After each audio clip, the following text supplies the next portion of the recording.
জামাত বলতে কিচ্ছু নেই বাংলাদেশ। না নাই তা না, না, জামাত বলতে কিচ্ছু দেখি না। জামাত থাকলেও জামাতে ইসলাম বলতে আমি এটা ওই দেখি। এই ধরনের কথা বলেতে কিছুটা কথা কইলে জায়গা মনে করা যায় জামাত কথা বুঝছেন না, জামাত বলতে আমি কিচ্ছু দেখি না। এই কথাটা বললেই বড় আমার চোখে চশমা লাগাই দিই, তখন জামাত কইলে আমি চোখে চশমা লাগাই দিই। জামাত বলতে আমি কিচ্ছু দেখি না। জামাতে ইসলাম বলতে আমি দেখি এটা জিনিস। এরা ভালো লোক আর খারাপ এটা কি জানেন? ৭১ স্মরণ আছে, ৪৭ স্মরণ আছে, ৮৬-র কথা মনে আসে, ২০০১ সালের কথা মনে আসে, ৯১-র কথা মনে আসে। এগুলা দেখলে জামাতে ইসলাম হইলে আমার এই কথাটা মনে আসে। কিন্তু ওই তখন মনে হয় জামাতে ইসলাম। আর যদি জামাত বলেন তাইলে আমি কিচ্ছু দেখি না। জামাত বলতে কিচ্ছু আমি দেখি না, সোজা হিসাব।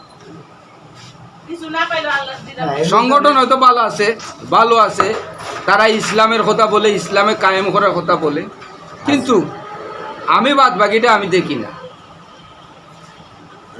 আমরা সুন্নিপন্থী মানুষ, আমরা সুন্নি বিশ্বাস করি, সোজা কথা। ভালো আচ্ছা এই সুন্নিরা কি জামাত ইসলাম কি? জামাত ইসলাম জামাতের নামাজ পড়ে এরা শিয়া না সুন্নি?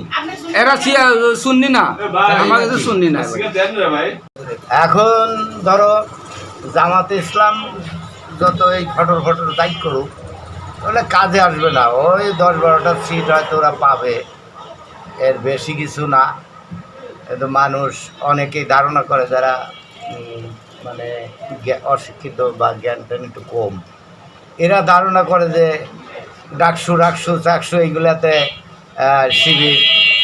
শিবির বিজয় লাভ করছে, এজন্যে সারা বাংলাদেশে ওই দেখা গেল যে জামাত ক্ষমতায় চলে যাবে, অনেক সিট পাবে, এই সমস্ত কথা বলে। আসলে এটার সাথে ওইটা এরকম কোনো সম্পর্ক নাই। আর বিশেষ করে এটা ছিল এক ধরনের মেকানিজম, যেটা হলো ওরা একটা তৈরি করছিল, মানে এই ডাকসু নির্বাচনকে কেন্দ্র করে ওরা কিছুদিন আগের থেকে একটা তৈরি করেছিল, সম্মিলিত ছাত্র জোট। কয়েকটা জোট মিলে একতা হয়ে তারপরে এর ভিতরে ছাত্রলীগের পোলাপানো আছে, তাদের এই ১ বছরে দেখা গেল যে ওরা শিবিরের মধ্যে নাম দিয়ে মানে ওপেন করাইছে, এইভাবে এখন শিবির নামে চালায় দিচ্ছে।